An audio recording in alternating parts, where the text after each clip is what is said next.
Қайырлы күн достар. Окрошка дайындаймыз. Өте керемет тағамның бірі. Видеоны менің соңына дейін көрулеріңізді сұраймын. Керегі бізге балғын қияр, көк пияз, редиска, таң керек болады, шұжық, қайнатылған жұмыртқа, қайнатылған картошка, тұз, қара бұрыш, барлығын дайындап аламыз.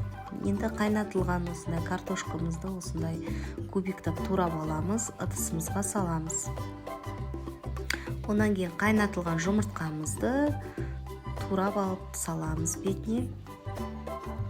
Енді шұжығымызды саламыз. Кубиктап турап аламыз.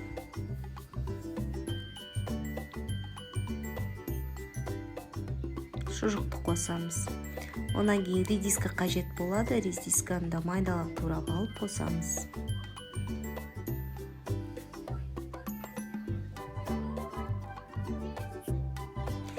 Енді бізге келесі қажет болатын балғын қияр. Балғын қиярымызды жақсылап майдалап турап алып қосамыз.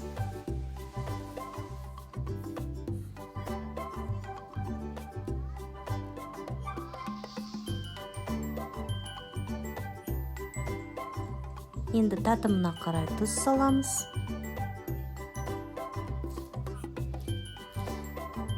Қара бұрыш қосамыз.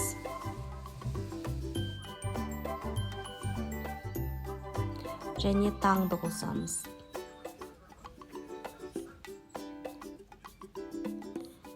Көк пияз, укроп қосамыз, майдалап турап, жақсылап араластырамыз.